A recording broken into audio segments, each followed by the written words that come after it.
السلام علیکم ورحمۃ اللہ وبرکاتہ۔ بسم اللہ الرحمن الرحیم۔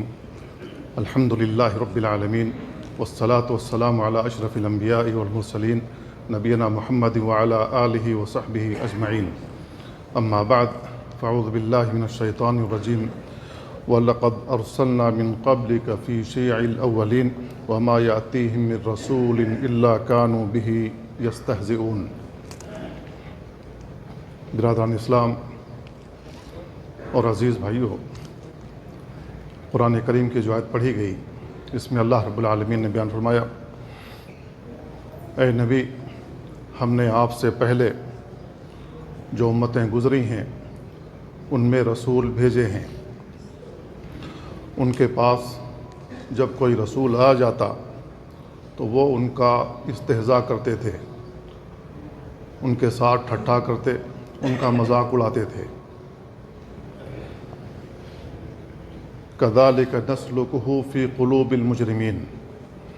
اللہ رب العالمین کہہ رہا ہے کہ ہم مجرموں کے دلوں میں ایسے ہی چلا دیتے ہیں، لا یؤمنون بہ، وہ ایمان نہیں لائیں گے، وقد خلت سنت الاولین، یہ پہلے لوگوں کا طریقہ رہا ہے جو گزر چکا ہے۔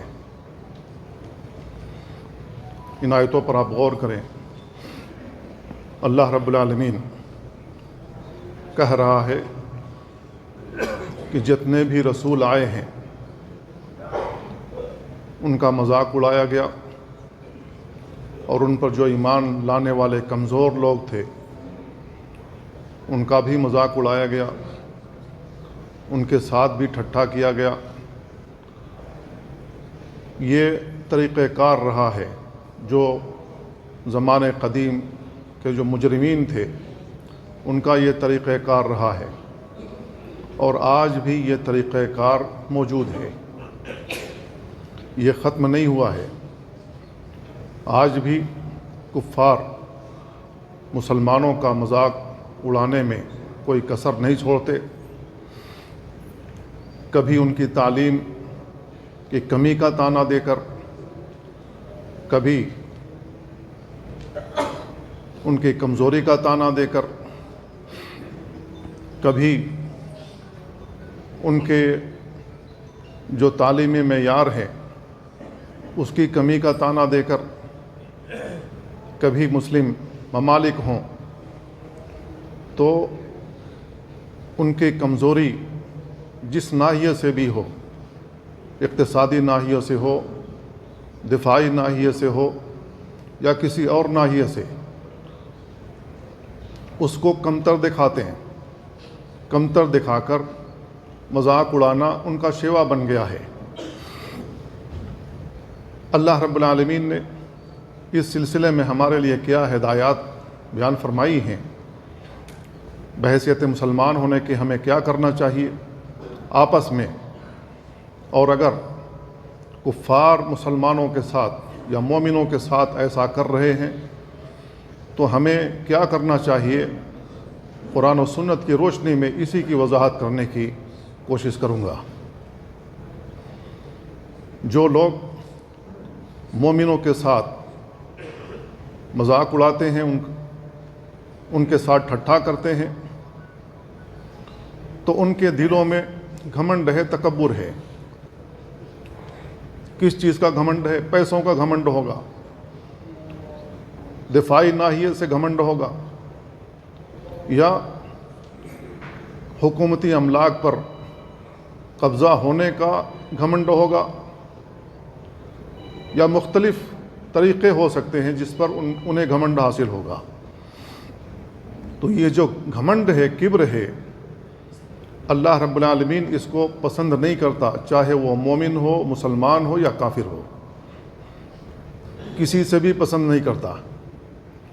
اور جو کچھ بھی ہو رہا ہے یہ محض کبر کی وجہ سے، گھمنڈ کی وجہ سے ایسا ہو رہا ہے۔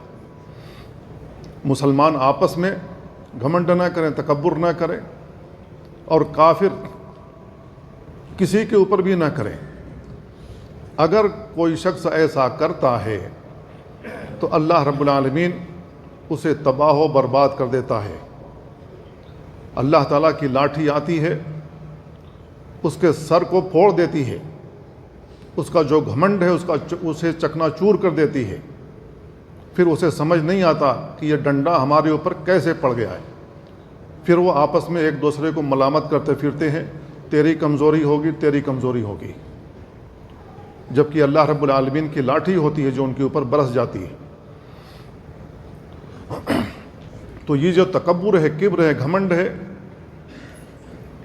اللہ کے نبی صلی اللہ علیہ وسلم نے بیان فرمایا گھمنڈ کس کو کہتے ہیں، تکبر کس کو کہتے ہیں۔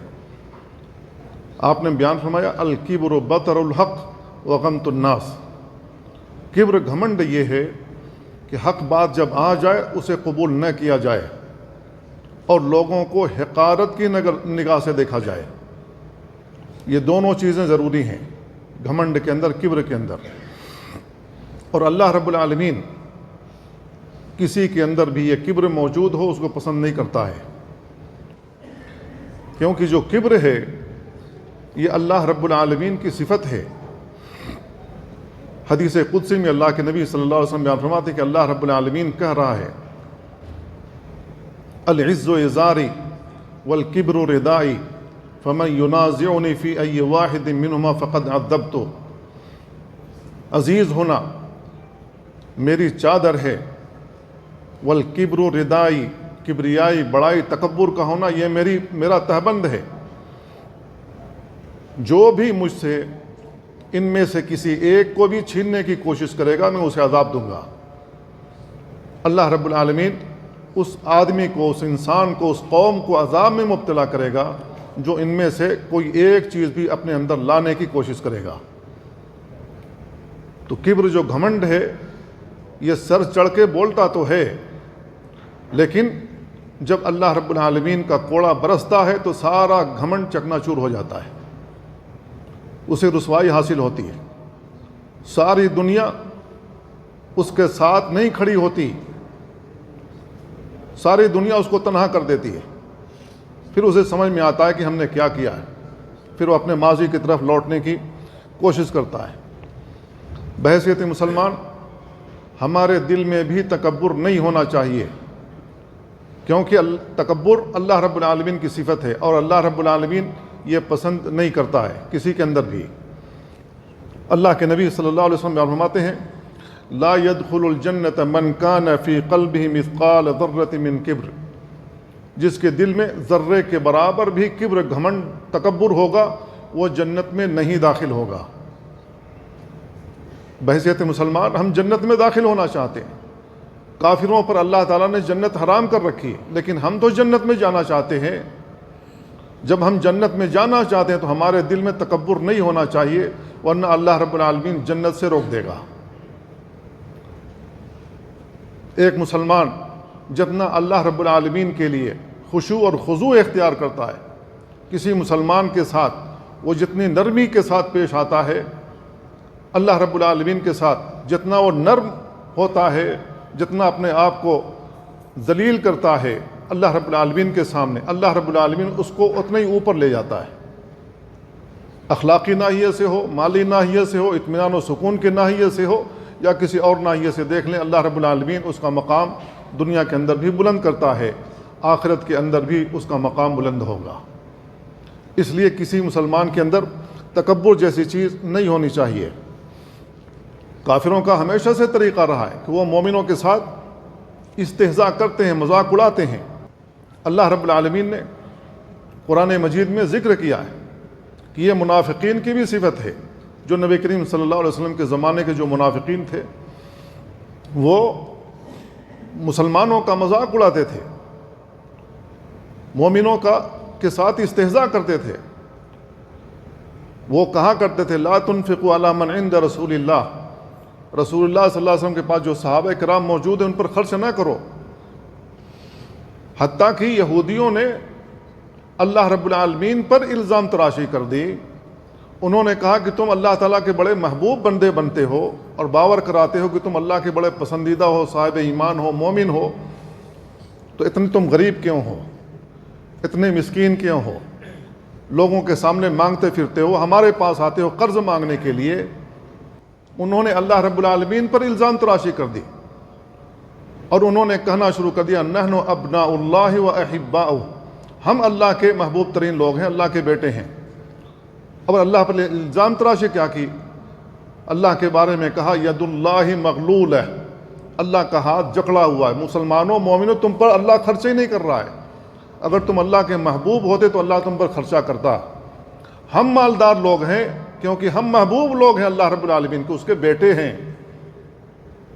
وہ اللہ پر الزام تراشی کر دی تو اللہ رب العالمین نے جواب دیا غلت ایدیہم، ان کے ہاتھ جکڑے ہوئے ہیں۔ کیوں جکڑے ہوئے ہیں؟ اس لیے کہ بغیر سود لیے ہوئے تم کو قرض دیتے ہی نہیں، وہ سود در سود لوگوں کو جکڑ دیتے ہیں۔ اور ساری زندگی انسان، چاہے مسلمان ہو چاہے کوئی اور انسان ہو، وہ سود میں جکڑا ہوا رہتا ہے۔ اصل جو پیسہ ہے وہ دے ہی نہیں سکتا کیونکہ وہ سود در سود جکڑا ہوا ہے، اور اس سے جو چاہتے ہیں کرواتے ہیں۔ یہی دنیا کا حال پہلے بھی تھا، ابھی بھی ہے۔ تو اللہ رب العالمین نے کہا غلت ایدیہم، ان کا ہاتھ جکڑا ہوا ہے۔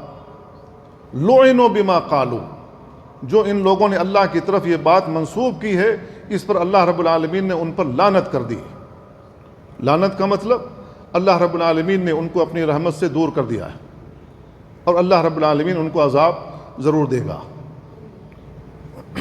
تو جو کافر قومیں ہیں وہ مسلمانوں کے ساتھ استہزاء کرتی ہیں، ان کا ٹھٹھا کرتی ہیں، ان کے ساتھ مذاق کرتی ہیں، مختلف ناحیے سے ان کی کمزوریوں کا مذاق اڑاتی ہیں، اور انہیں زد و کوب مختلف طریقے سے کیا جاتا ہے۔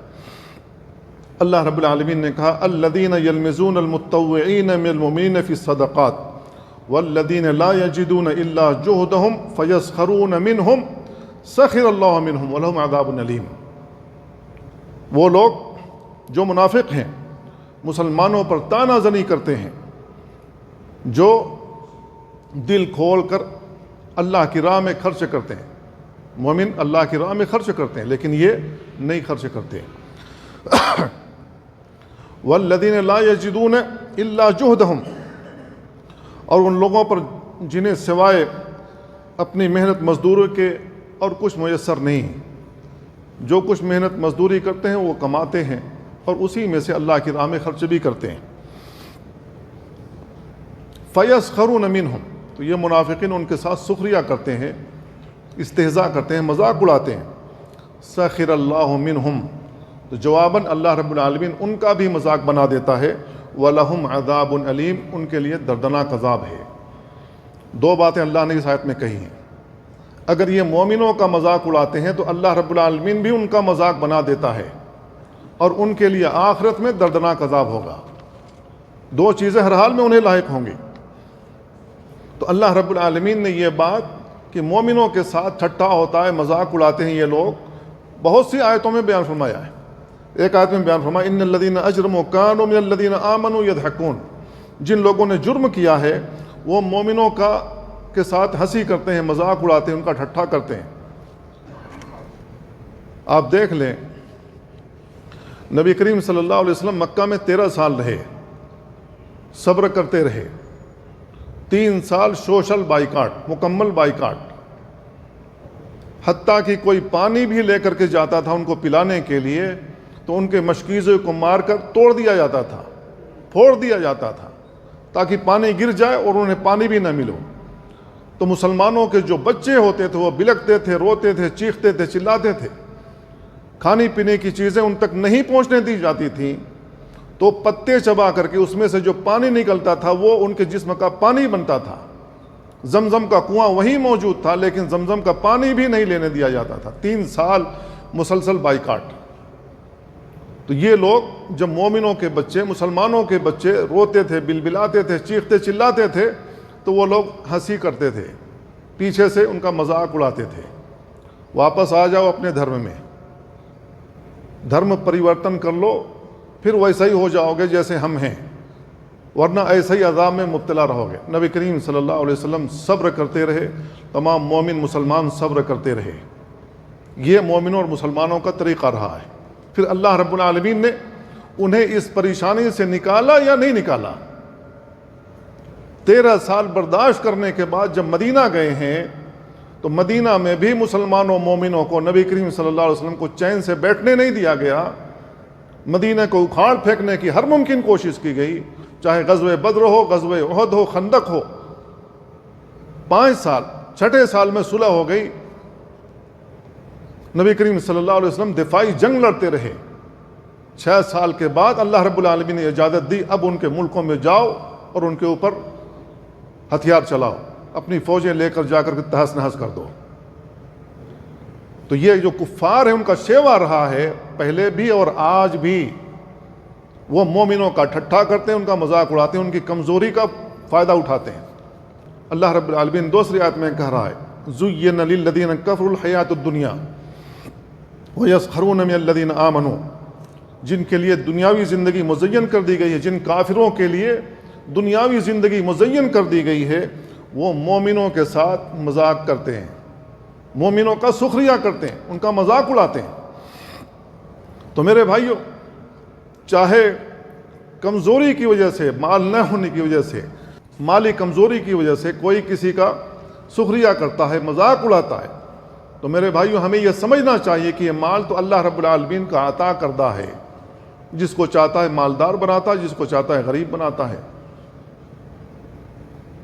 قارون نے کہا تھا کہ یہ میرے علم کی وجہ سے اتنا سارا مال مجھے ملا، اللہ رب العالمین نے اس کے گھمنڈ کو اور اس کے مال کو اور اس کی جان کو ایک ساتھ زمین میں دھسا دیا۔ تیرا گھمنڈ بھی چکنا چور، تیرا مال بھی چکنا چور، تیری جان بھی گئی۔ تو اللہ رب العالمین کی عطا کردہ چیز ہے، جس کو چاہتا ہے مالدار بناتا ہے۔ اللہ رب العالمین نے قرآن مجید میں کہا نحن قسمنا بینہم معیشتہم فی الحیات الدنیا، دنیاوی زندگی میں ہم نے لوگوں کی معیشت تقسیم کی ہوئی ہے، کس کو مالدار رکھنا ہے، کس کو غریب رکھنا ہے، یہ اللہ کی حکمت ہے۔ جس کو چاہتا ہے مالدار بناتا ہے، جس کو چاہتا ہے غریب بناتا ہے۔ وَرَفَعْنَا بَعْضَهُمْ فَوْقَ بَعْضٍ دَرَجَاتٍ، بعض کو بعض پر فضیلت دے رکھی ہے۔ اب کسی کو ملین ملیارڈ دیا ہوا ہے، اللہ تعالیٰ اس کو بھی آزما رہا ہے۔ جو متوسط درجے کا اللہ رب العالمین اس کو بھی آزما رہا ہے، اور جس کو اللہ رب العالمین نے غریب بنایا اس کو بھی آزما رہا ہے۔ دیکھیں کرتے کیا ہیں یہ لوگ۔ لَئِن شَكَرْتُمْ لَأَزِيدَنَّكُمْ، جتنا بھی ملا ہے اس پر شکر بجا لاؤ اللہ رب العالمین کا، اللہ رب العالمین عطا کرتا رہے گا۔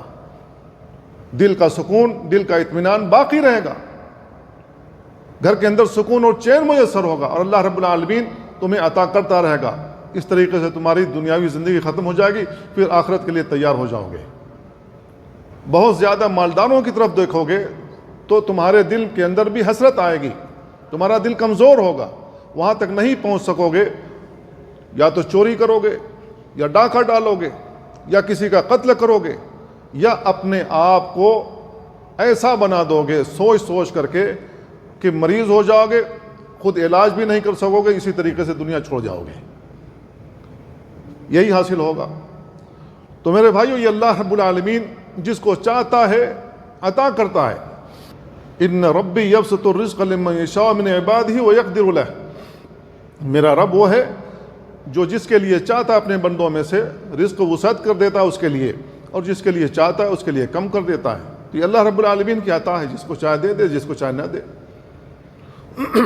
تو جس کو اللہ رب العالمین مال سے نوازتا ہے تو وہ گھمنڈ کرنے لگتا ہے، تکبر کرنے لگتا ہے، دوسروں کا مال زبردستی لینے میں وہ ہچکچاتا نہیں ہے، کیونکہ اس کے پاس اتنا مال موجود ہے کہ وہ رشوت دے کر کے چھوٹ جائے گا اگر وہ پکڑا بھی گیا،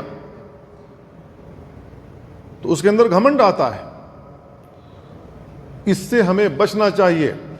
اسی طریقے سے کسی کو گھمنڈ ہو جائے، تکبر ہو جائے کہ اللہ نے اس کو صحت دیا ہوا ہے، قوت دی ہوئی ہے، طاقت دی ہوئی ہے، خوبصورتی بھی دی ہوئی ہے، اب اس کے مقابلے میں جو خوبصورت نہیں ہے، جو طاقتور نہیں ہے، اس کا بدن اچھا نہیں ہے، خوبصورت نہیں ہے، وہ اس کے ساتھ مذاق اڑاتا ہے۔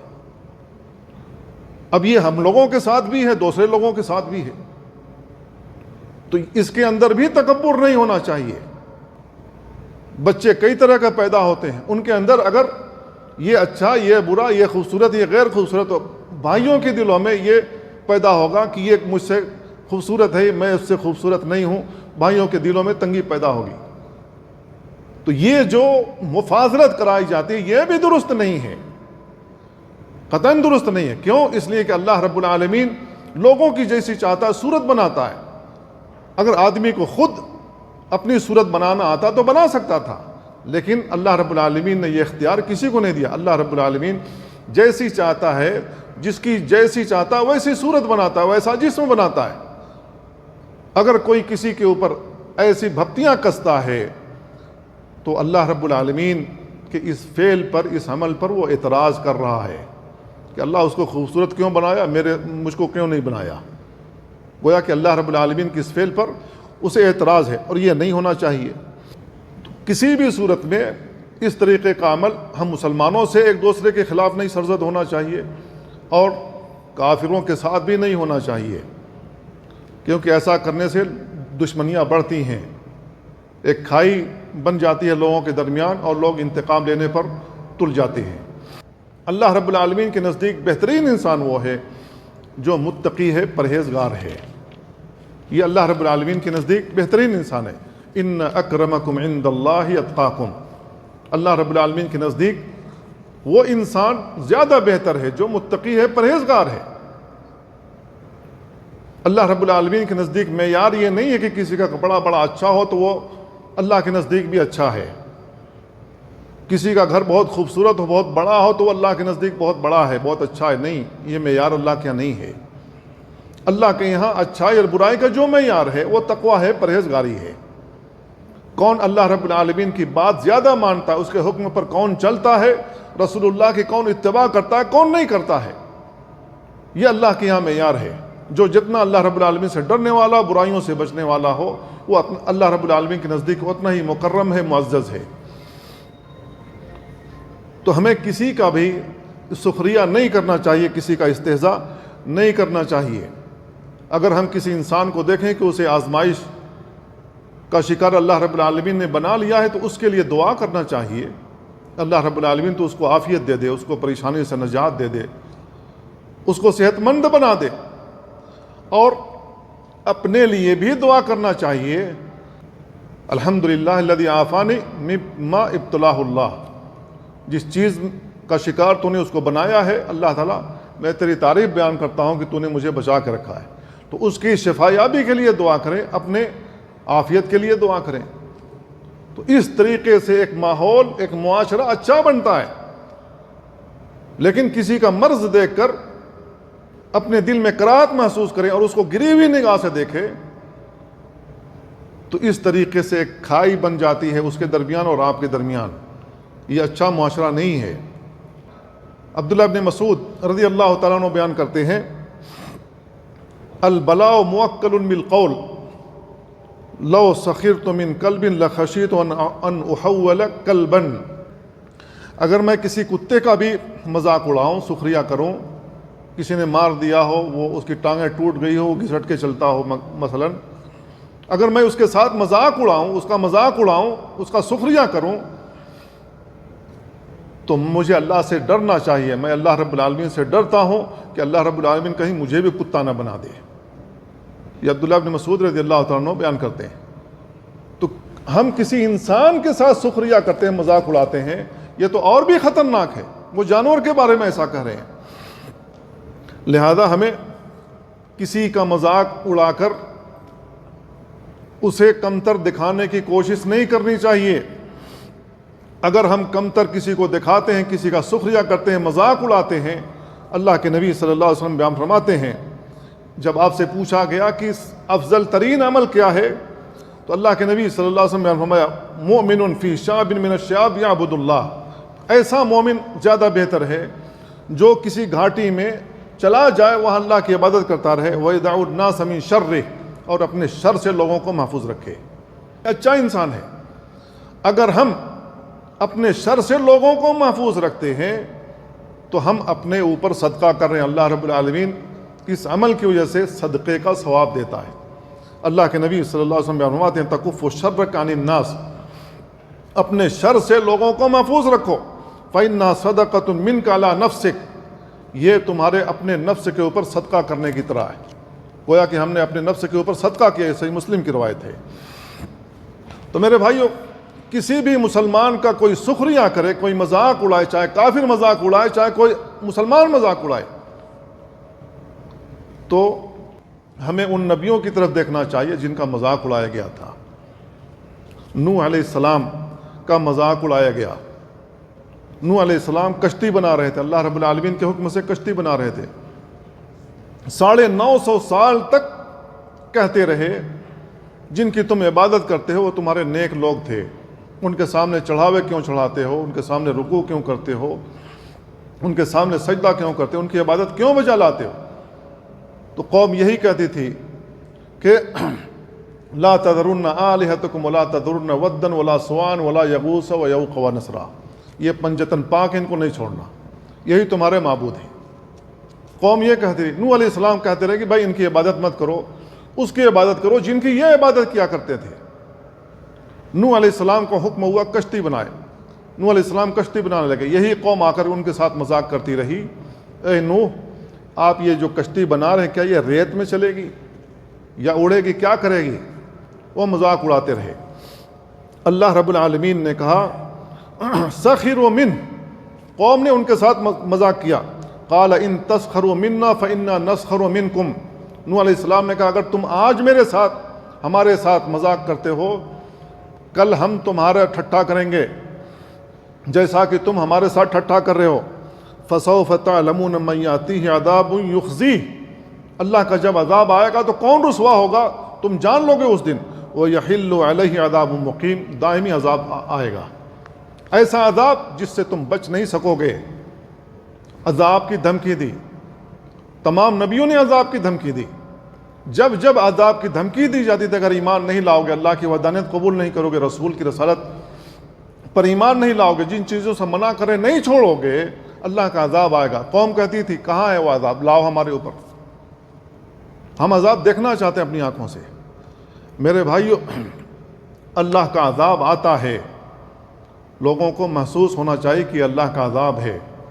کبھی اللہ رب العالمین آگ کا ایسا عذاب بھیجتا ہے، کئی ملک مل کر اس آگ کو بجھانا چاہیں نہیں بجھا سکتے، جتنا اس آگ کو حکم ہوتا ہے کہ اتنے رقبے کو خاکستر کر دو، تباہ کر دو، برباد کر دو، جلا کر راکھ کر دو، وہ حکم اللہ کا حکم مانتی ہے، وہ ہوا اللہ کا حکم مانتی ہے، وہ آگ اللہ کا حکم مانتی ہے، ہوا چلتی رہتی ہے، پوری بستی جل کر خاک ہو جاتی ہے اور انسان بے بس ہو جاتا ہے۔ اگر یہ اللہ کا عذاب نہیں ہے تو کیا ہے؟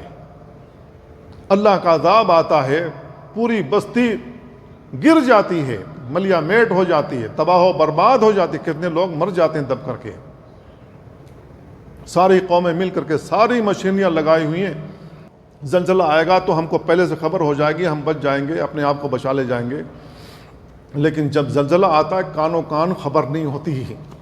اسی طریقے سے پانی کے اندر اللہ رب العالمین طغیانی ڈال دیتا ہے، سمندر کا پانی اوپر بڑھتا ہے، پانی بہا کر کے لے کے چلا جاتا ہے، ساری بستی صاف ہو جاتی ہے، کہیں پر پتہ نہیں لگتا کہ یہاں پر کوئی آبادی بھی تھی۔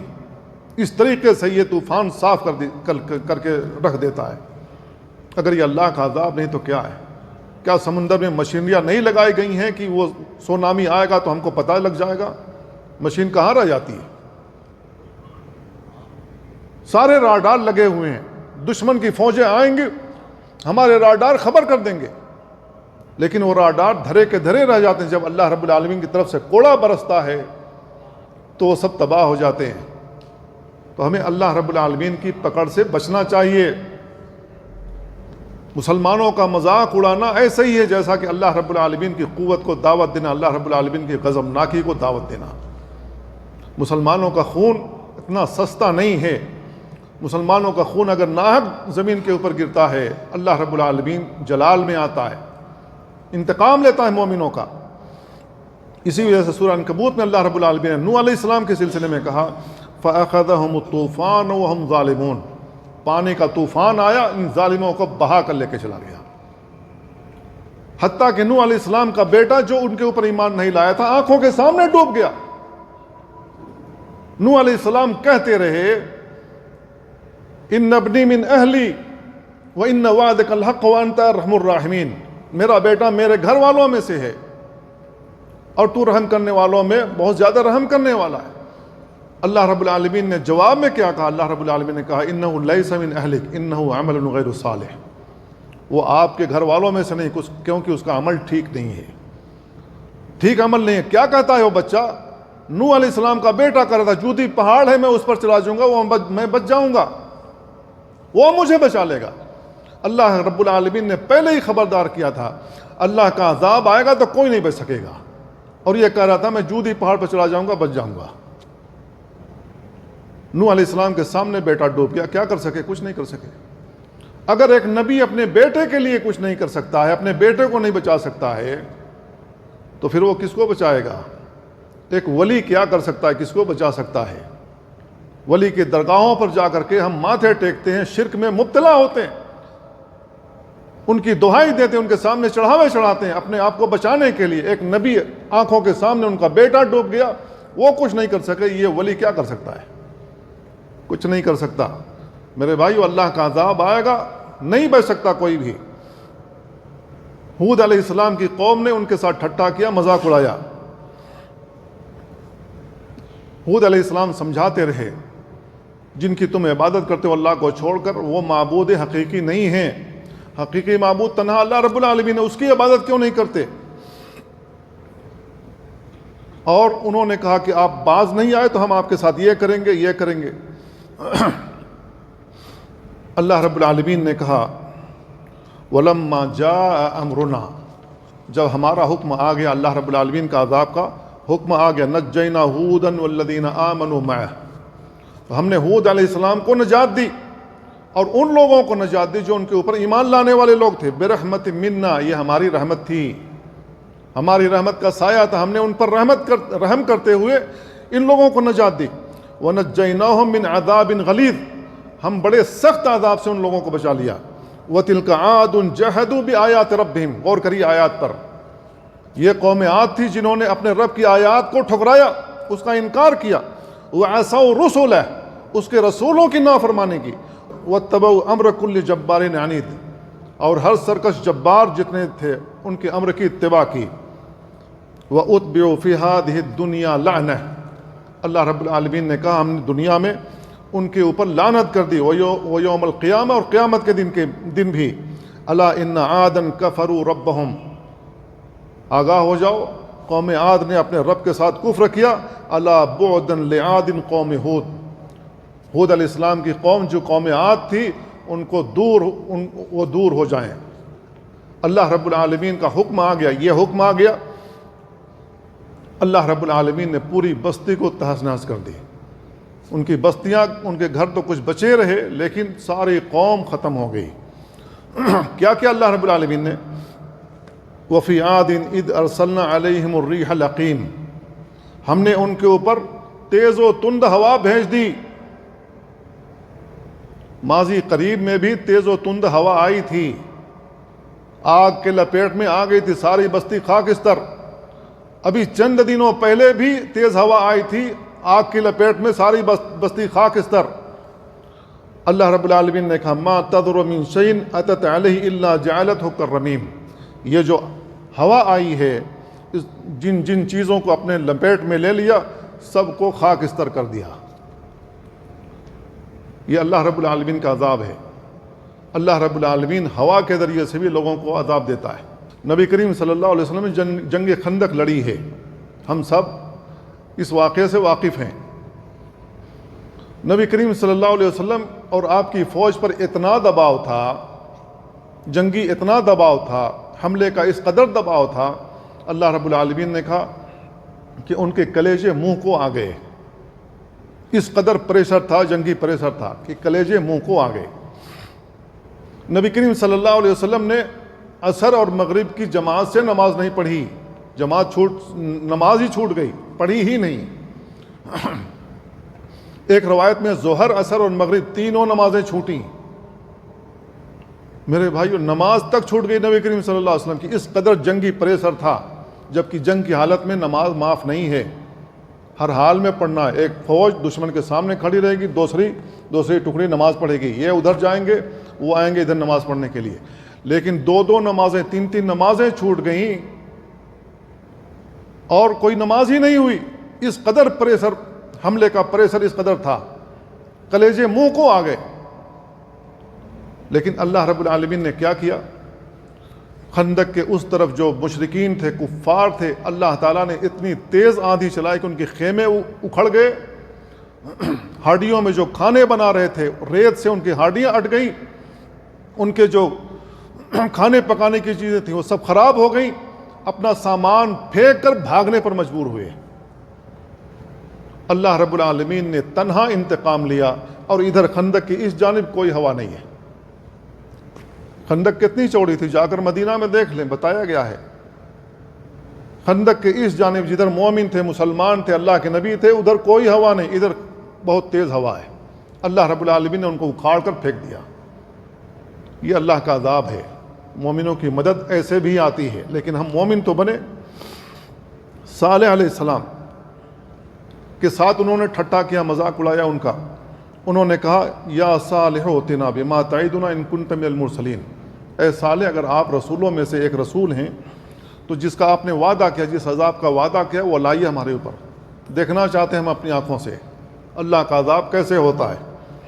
فاخذتهم الرجفہ، زلزلے نے ان کو گھیر لیا، اللہ رب العالمین نے ان کے پاؤں تلے زمین ہلا دی۔ فاصبحوا فی دارہم جاثمین، تو اپنے گھروں میں اودھے پڑے ہوئے تھے۔ یہ عذاب ہے اللہ رب العالمین کا۔ پہلے بھی اللہ کا طریقہ یہی رہا ہے، آج بھی اللہ کا طریقہ یہی رہا ہے۔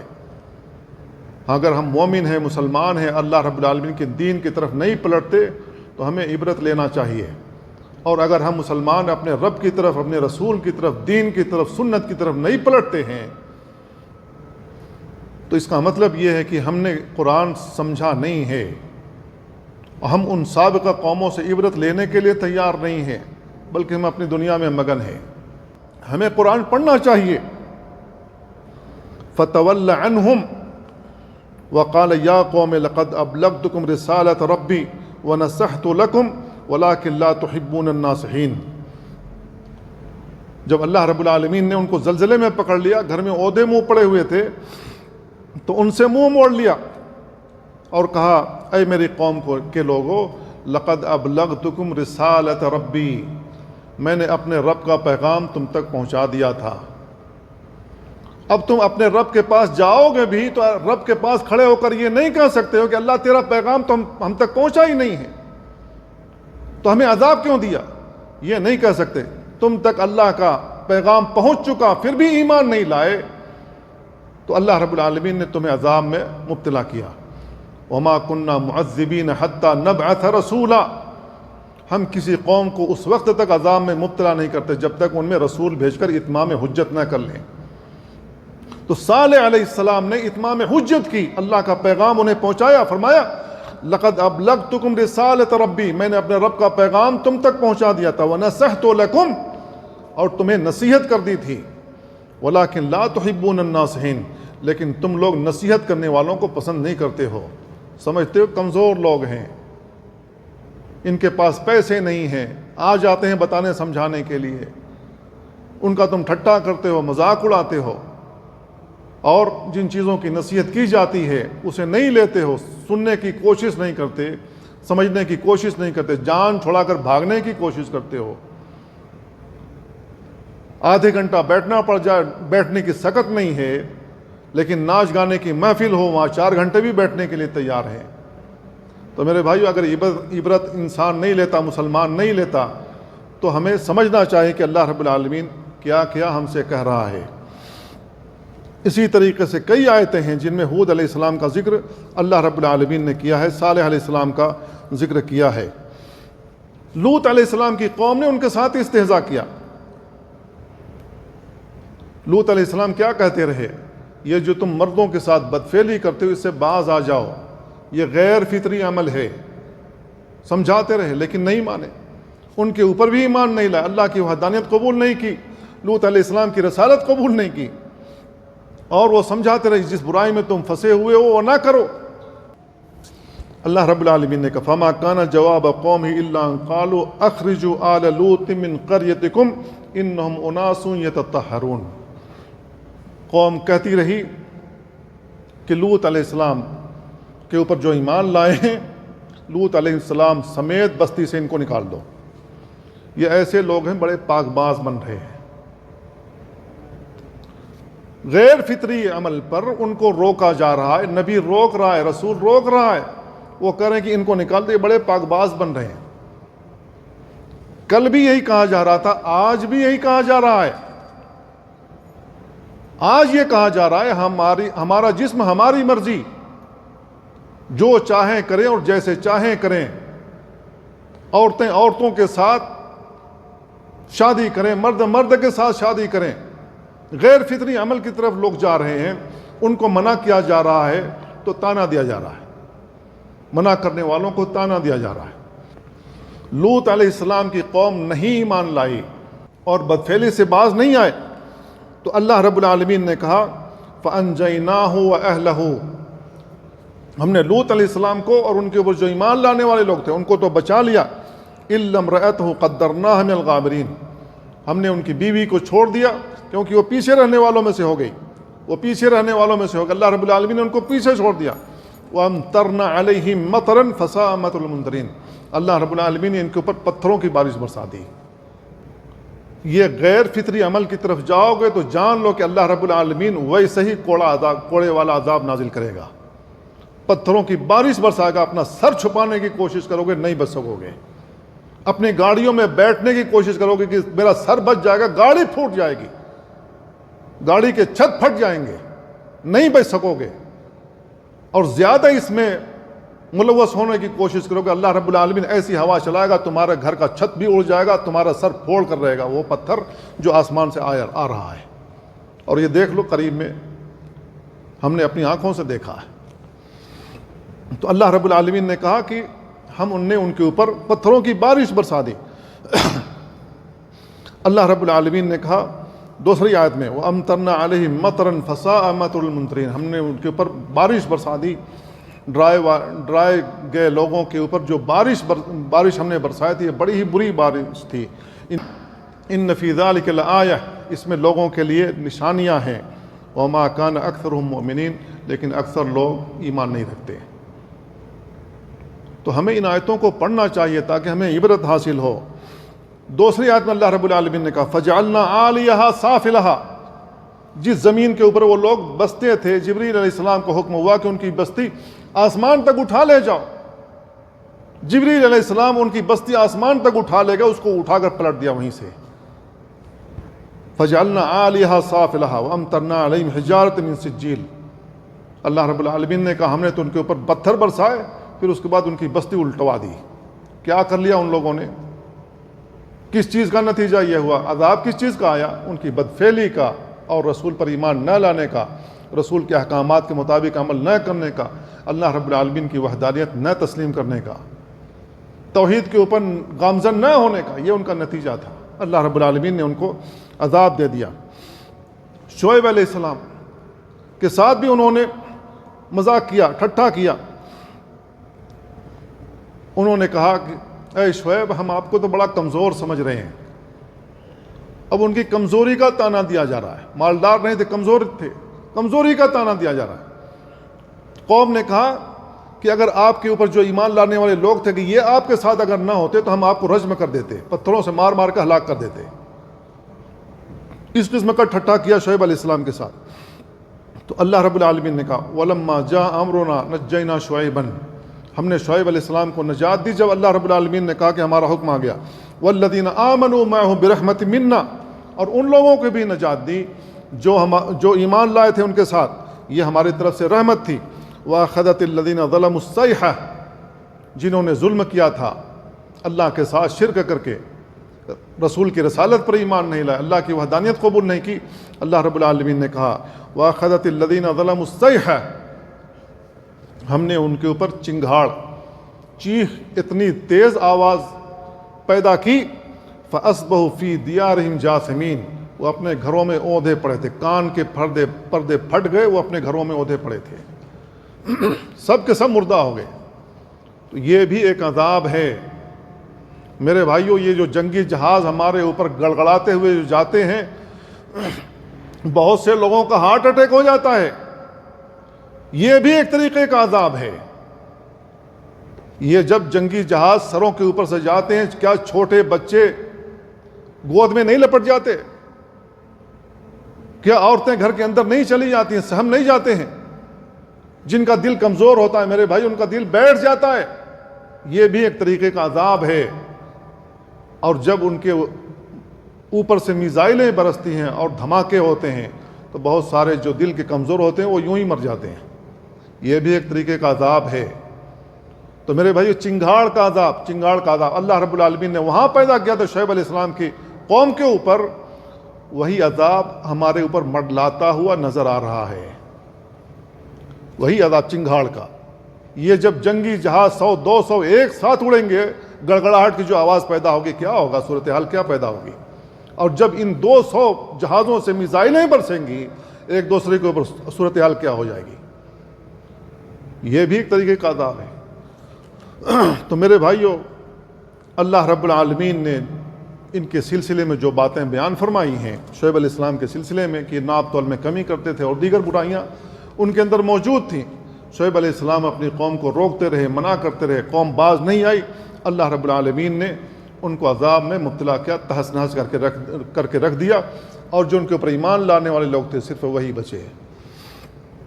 اب یہ جب صورتحال مسلمانوں کے ساتھ ہمارے ساتھ پیش آ جائے تو ہمیں کیا کرنا چاہیے؟ ہمیں جو کرنا چاہیے وہ یہ ہے کہ جب ہمارے ساتھ سخریہ ہو, مذاق اڑایا جا رہا ہو, ہمیں صبر کرنا چاہیے. ہمیں صبر کرنا چاہیے اور اللہ رب العالمین سے دعا کرنی چاہیے کہ اللہ رب العالمین یا تو انہیں ہدایت دے دے, اور اگر ان کے حق میں ہدایت نہیں ہے تو اللہ رب العالمین تو ان کو تباہ کر دے. اور اللہ رب العالمین اکیلا کافی ہوگا ان کو تباہ کرنے کے لیے. تو اللہ رب العالمین نے کیا کہا؟ وَلَقَدْ كَذَّبَتْ رُسُلٌ مِّن قَبْلِكَ, اے نبی آپ سے پہلے بہت سارے رسول آئے, انہیں جھٹلایا گیا. فَصَبَرُوا عَلَىٰ مَا كُذِّبُوا, جن چیزوں کے بارے میں انہیں جھٹلایا گیا اس پر انہوں نے صبر کیا. وَأُوذُوا حَتَّىٰ أَتَاهُمْ نَصْرُنَا, اور انہیں تکلیف دی گئی یہاں تک کہ ہماری مدد آ گئی. وَلَا مُبَدِّلَ لِكَلِمَاتِ اللَّهِ, اللہ کے کلمے کو تبدیل کرنے والا کوئی نہیں ہے. تو اللہ رب العالمین کی جانب سے مدد آتی ہے. ہمیں یقین ہونا چاہیے کہ اللہ کی طرف سے مدد آئے گی. صبر کرنا ہے ایسی حالت میں. بہت زیادہ بڑھ کے نہیں مارنی ہے, جھوٹ نہیں بولنا کہ ہمارے پاس بھی یہ, ہمارے پاس بھی یہ. بہت زیادہ بڑھ کے نہیں مارنی, صبر کرنا ہے. لیکن صبر کرنے کے باوجود بھی اگر جنگ مسلط ہو جائے, میدان میں اگر ہم کود جائیں تو ہمیں اپنے پاؤں کو جما کر رکھنا ہے, پشت نہیں دکھانی ہے. یہ مسلمانوں کا شیوا ہونا چاہیے. دنیا کے کسی بھی خطے کے مسلمان رہنے والے ہوں, ان کا شیوا یہی ہونا چاہیے, صبر کرے. اور اگر میدان میں آ گئے تو پھر ثابت قدمی رہنی چاہیے. اور اس سے پہلے نبی کریم صلی اللہ علیہ وسلم کا جو طریقہ کار رہا ہے وہ یہ کہ جب دونوں فوجیں آمنے سامنے ہوتی تھی, نبی کریم صلی اللہ علیہ وسلم حکم دیتے تھے کہ ان کو پہلے کلمہ توحید لا الہ الا اللہ کی دعوت دو. نبی کریم صلی اللہ علیہ وسلم نے علی رضی اللہ تعالیٰ کو خیبر کی جانب بھیجا, انہیں یہی حکم تھا. وَإِنَّا إِذَا نَزَلْنَا بِالسَّاحَةِ قَوْمٍ فَسَاءَ صَبَاحُ الْمُنذِرِينَ, جب صبح ہم کسی قوم کے اوپر حملہ آور ہوتے ہیں تو ڈرائے گئے جانے والے لوگوں کی جو صبح ہوتی ہے خراب ہو جاتی ہے, بھگدڑ مچ جاتی ہے ان کے اندر, تباہی آتی ہے. تو علی رضی اللہ تعالیٰ کو حکم یہی تھا کہ سب سے پہلے انہیں کلمہ توحید لا الہ الا اللہ کی گواہی دینا. اگر لا الہ الا اللہ کی گواہی نہ دیں, رسول کی رسالت کو قبول نہ کریں, پھر ان کے اوپر حملہ کرو, پشت نہیں دکھانا ہے. یہ مسلمانوں کا طریقہ ہے, یہ ہمارا دین کہتا ہے. اسلامی تعلیمات ایسے ہی ہیں. تو سب سے پہلے صبر سے کام لینا ہے, خوف زدہ نہیں ہونا, اپنے اندر خوف نہیں پیدا کرنا, ہراساں نہیں ہونا. میدان میں جب آ جاؤ, اتر جاؤ تو ڈٹ کے رہنا ہے اور یقین ہونا چاہیے اللہ کی مدد آئے گی. اس یقین کے ساتھ میدان میں اترو, اللہ کی مدد آ کر رہے گی اگر مومن ہو تو. مکہ میں جب مومنوں کے اوپر, مسلمانوں کے اوپر زد و کوب کیا جاتا تھا, انہیں تکلیف پہنچائی جاتی تھی, تو کہتے اللہ کے نبی دعا کر دیجئے ہمارے لیے حق میں, یہ جس پریشانی کے اندر ہم مبتلا اللہ تعالیٰ نجات دے دے. تو اللہ رب العالمین انہیں صبر کی تلقین کرتے رہے. عمر رضی اللہ تعالیٰ عنہ جیسے صحابی نے اللہ کے نبی سے کہا تھا, کیا ہم حق پر نہیں ہیں؟ کیا آپ اللہ کے رسول نہیں ہیں؟ اللہ کی مدد کیوں نہیں آتی ہے؟ اللہ کے نبی صلی اللہ علیہ وسلم کہتے تھے مدد آ کر رہے گی، مدد آئے گی اللہ رب العالمین۔ غزوہ احد میں دیکھ لیجئے، غزوہ بدر میں دیکھ لیجئے، اللہ کی مدد آئی یا نہیں آئی؟ اذ تستغیثون ربکم فاستجاب لکم انی ممدکم بألف من الملائکۃ مردفین۔ بدر کے تعلق سے اللہ رب العالمین نے کہا اذ تستغیثون ربکم، جب تم اپنے رب سے استغاثہ کر رہے تھے، مدد طلب کر رہے تھے، فاستجاب لکم، تمہاری دعائیں اللہ نے قبول کی، انی ممدکم بألف من الملائکۃ مردفین، میں 1000 فرشتوں کا لشکر تمہاری مدد کے لیے بھیج رہا ہوں۔ اللہ رب العالمین نے 1000 لشکر بھیجے فرشتوں کی صورت میں مسلمانوں کی مدد کے لیے، مومنوں کی مدد کے لیے۔ تو یقین ہونا چاہیے کہ اللہ کی مدد آ کر رہے گی، ہر حال میں اللہ رب العالمین کی مدد آئے گی۔ اللہ رب العالمین نے قرآن مجید میں کہا بھی ہے کہ اگر تم مومن ہو تم ہی سر بلند رہو گے۔ تو ہمیں صاحب ایمان بننا ہے، مومن بننا ہے۔ مسلمان تو بہت ہیں لیکن مومن بہت کم ہیں۔ مومن بنو گے اللہ رب العالمین کی مدد آ کر کے رہے گی۔ تیسرا یہ ہمارا طریقہ کار ہونا چاہیے کہ اس بات پر یقین ہونا چاہیے کہ جو ہم صبر کر رہے ہیں اللہ رب العالمین اس کی وجہ سے ہمیں ثواب سے نوازے گا۔ کسی مومن کے پاؤں میں کوئی کانٹا بھی چبھتا ہے تو اللہ رب العالمین اس کے بدلے میں اسے ثواب دیتا ہے۔ مسلمان کا خون جب بہے گا تو کیا اللہ رب العالمین اسی کے مطابق اس کو بدلہ نہیں دے گا؟ اللہ رب العالمین اس کو جو بدلہ دیتا ہے ایک مومن کو، ایک مسلمان کو، وہ شہید کا درجہ دیتا ہے، اور ان کا اکرام اس ناحیت سے کرتا ہے کہ اللہ رب العالمین سبز پرندے کا جسم انہیں عطا کرتا ہے، وہ جنت میں جہاں چاہتے ہیں چرتے ہیں، چگتے ہیں، فائدہ اٹھاتے ہیں۔ اللہ رب العالمین نے ان کو عزت دی ہے۔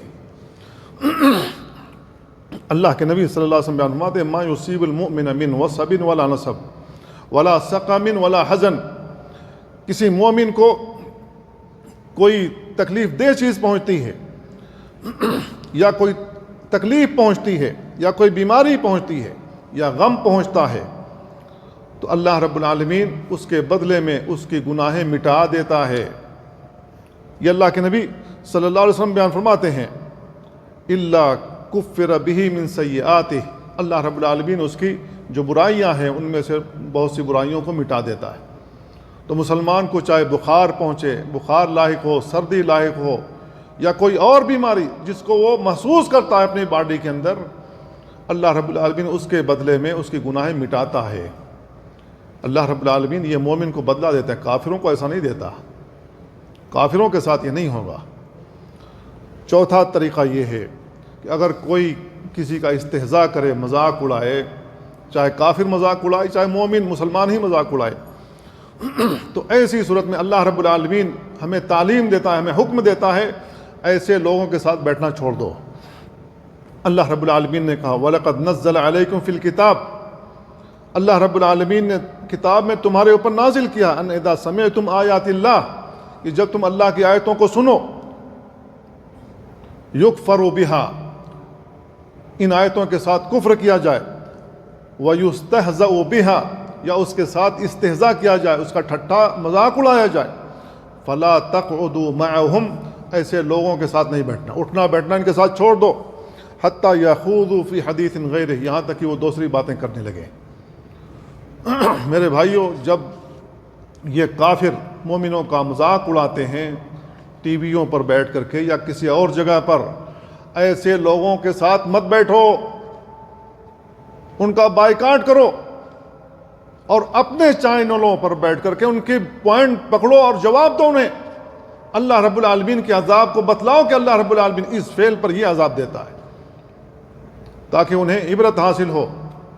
اگر وہ عبرت حاصل کر لیں تو ان کے لیے بہتر ہے، اگر وہ عبرت نہ لیں تو ایسی صورت میں ہم مسلمانوں نے، مومنوں نے ان تک اللہ کا پیغام پہنچا دیا ہے، اللہ کا پیغام پہنچا دینے کے بعد اگر وہ ایمان نہیں لاتے ہیں، سدھرتے نہیں ہیں، پھر بھی ٹھٹھا اور مذاق جاری رکھتے ہیں، تو جان لیجیے کہ اللہ رب العالمین کا عذاب آئے گا، کوڑا برسائے گا۔